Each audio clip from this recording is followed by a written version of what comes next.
সবাইকে আমার আজকের পর্বটি দেখার জন্য আমন্ত্রণ জানাচ্ছি। আজকের পর্বে আমি কাপ দই তৈরি করে দেখাবো। রোজার মাসে আমাদের সবচেয়ে যে বেশি খাওয়া হয় তার মধ্যে দই অন্যতম। ইফতারে কিংবা সেহরিতে আমরা একটু হলেও দই খেতে পছন্দ করি। আমি স্পেশালি অনেক পছন্দ করি। চলুন দেখে নিই আমার আজকের রেসিপিটি।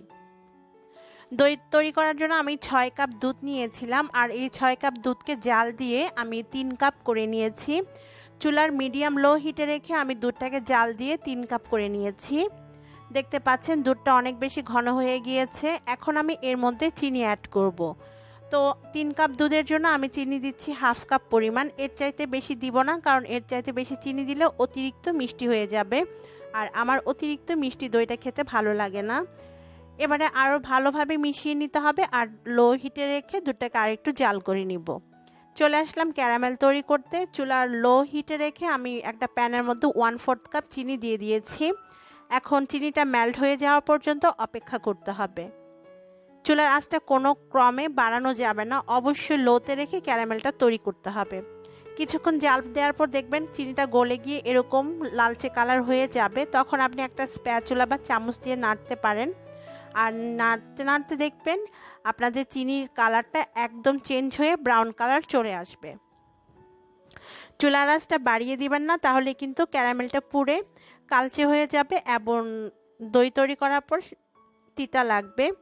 তো খুব সুন্দর একটা ক্যারামেলের কালার হয়েছে। এ পর্যায়ে আমি চুলাটা বন্ধ করে দিব, কারণ চুলাটা এখন জ্বালিয়ে রাখলে ক্যারামেলটা পুড়ে যাবে। এখন আমি এর মধ্যে দিয়ে দিব হাফ কাপ পরিমাণ দুধ। দুধটা দেওয়ার পর ক্যারামেলের সাথে দুধটাকে খুব ভালোভাবে মিশিয়ে নিতে হবে। তো স্প্যাচুলাটা দিয়ে ভালোভাবে নেড়ে চেড়ে আমি দুধটা ক্যারামেলের সাথে মিশিয়ে নিচ্ছি। আর কত সুন্দর একটা কালার হয়েছে দেখতেই পাচ্ছেন। তো আমাদের ক্যারামেল আর দুধের মিশ্রণটা তৈরি হয়ে গিয়েছে। এখন এটাকে আমি যে দুধটা আমরা জাল করে রেখেছিলাম সেখানে ঢেলে দিব।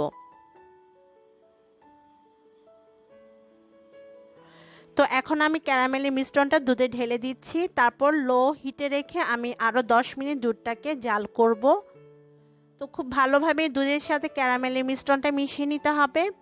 আর দেখতেই পাচ্ছেন কত সুন্দর একটা কালার এসেছে দুধের মধ্যে। এখন 10 মিনিট লো হিটে রেখে দুধটাকে জাল করে নিয়েছি। তো দুধটা ভালোভাবে জাল করা হয়ে গিয়েছে, খুব সুন্দর কালারও এসেছে। এবার চুলাটা বন্ধ করে দিতে হবে আর দুধটাকে ঠান্ডা করে নিতে হবে। তবে একেবারে ঠান্ডা করা যাবে না, হালকা কুসুম গরম থাকতে হবে, সেরকম রাখতে হবে দুধটাকে। তো আমি হালকা কুসুম গরম হওয়ার পরে ফিরে আসছি। সেই ফাঁকে আমরা দই বীজটাকে তৈরি করে নিব। দই বীজ তৈরি করার জন্য আমি এখানে হাফ কাপ টক দই খুব ভালোভাবে পানি ঝরিয়ে একটা কাঁটা চামচ দিয়ে ফেটিয়ে নিয়েছি। আর অবশ্যই দইয়ের পানিটাকে ঝরিয়ে নিতে হবে, না হয়তো আমরা যে দইটা তৈরি করব সেখানে পানি উঠে যাবে। আর দই থেকে দই বীজ থেকে পানিটা ঝরিয়ে নেওয়ার পর একদম ক্রিমি টেক্সচার হয়ে যায়। আর এদিক থেকে আমাদের দুধের মিশ্রণটাও হালকা কুসুম গরম অবস্থায় চলে এসেছে। একটা আঙ্গুল দিয়ে চেক করে দেখতে পারেন, যদি হালকা একটা গরম অনুভব হয় তাহলে বুঝতে হবে আমাদের দুধটা রেডি দই তৈরির জন্য। এখন আমি দিয়ে দিচ্ছি আমাদের ফেটিয়ে নেওয়া দই বীজ থেকে অর্ধেকটা টক দই। এবার একটা স্প্যাচুলা দিয়ে খুব ভালোভাবে দুধের সাথে দই বীজটাকে মিশিয়ে নিতে হবে। আমি পুরাটা টক দই দিলাম না, অর্ধেকটা দিয়েছি। পুরাটা দিলে দেখা যাবে দুধটা ফেটে যেত, তাই আমি অর্ধেকটা টক দই এখানে মিশিয়ে নিয়েছি। 2 টেবিল চামচ পরিমাণ আমি টক দই এখানে দুধের সাথে মিশিয়ে নিয়েছি। দুধটা রেডি হয়ে গেছে। এবার ছোট ছোট কাপ নিয়েছি দইটা বসানোর জন্য। আপনারা চাইলে বড় কোনো বাটি বা বক্সও দইটাকে বসাতে পারেন বা জমাতে পারেন। যেহেতু আমি কাপ দই তৈরি করছি, তাই ছোট ছোট কাপের মধ্যে দইটাকে আমরা বসিয়ে নিব। এতে করে যেটা হবে, ইফতারিতে অনেক বেশি পাত্র আপনাকে ধুতে হবে না। আপনি একটা একটা দই সবার কাছে সার্ভ করে দিবেন, আর সেটা খেয়ে ফেলেও দিতে পারবেন, যেহেতু এগুলো ওয়ান টাইম কাপ। তো আমি এখানে টোটাল 8টা কাপের মধ্যে আমাদের দইয়ের মিশ্রণটা ঢেলে নিয়েছি। এবারে কিছু ফয়েল পেপার দিয়ে দইয়ের কাপগুলোর উপরে ঢেকে দিতে হবে, খুব ভালোভাবে চেপে দিয়ে ঢেকে দিতে হবে যেন কোনো ধরনের ফাঁকা অংশ না থাকে। তারপর আপনারা চাইলে চুলার নিচে রেখে এই দইগুলোকে জমাতে পারেন। চুলার আঁচটা একদম লো করে দিয়ে চুলার নিচে রেখে দিলে 2 ঘন্টার মধ্যে দেখবেন এই দইগুলো খুব সুন্দরভাবে জমে যাবে। চাইলে ওভেনের টেম্পারেচারটা একদম লো করে দিয়ে 2 থেকে 1.5 ঘন্টার মতো রেখে দিতে পারেন। অবশ্যই ইলেকট্রিক ওভেনে রাখতে হবে, সেক্ষেত্রেও দেখবেন 1-1.5 ঘন্টার মধ্যে এই দইগুলো জমে যাবে। তো আমি আজকে চুলার নিচে রেখে দইগুলোকে জমিয়ে নিব। যখন দইগুলো জমে যাবে তখন আমি বের করে চেক করে দেখব দই জমেছে কিনা। যদি দই জমে যায় তাহলে আমি ফ্রিজে রেখে দিব 3 ঘন্টার জন্য।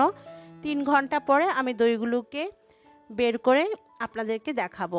তো 3 ঘন্টা পরে আমার দইগুলোকে আমি ফ্রিজ থেকে বের করে নিয়েছি। আর দইগুলো কিন্তু 1.5 ঘন্টার মধ্যে খুব সুন্দরভাবে জমে গিয়েছিল। চুলার নিচে রাখলে যেটা হয় খুব সহজেই তাড়াতাড়ি দইগুলো জমে যায়। আর চুলার নিচে রেখে আপনারা চাইলে এই দইগুলোকে 1 থেকে 1.5 ঘন্টার মধ্যে জমিয়ে নিতে পারেন।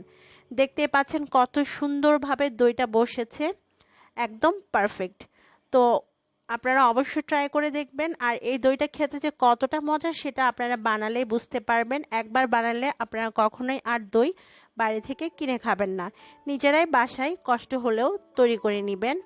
আজকের মতো আমি বিদায় নিচ্ছি। সবাই অনেক ভালো থাকবেন, সুস্থ থাকবেন। আল্লাহ হাফেজ।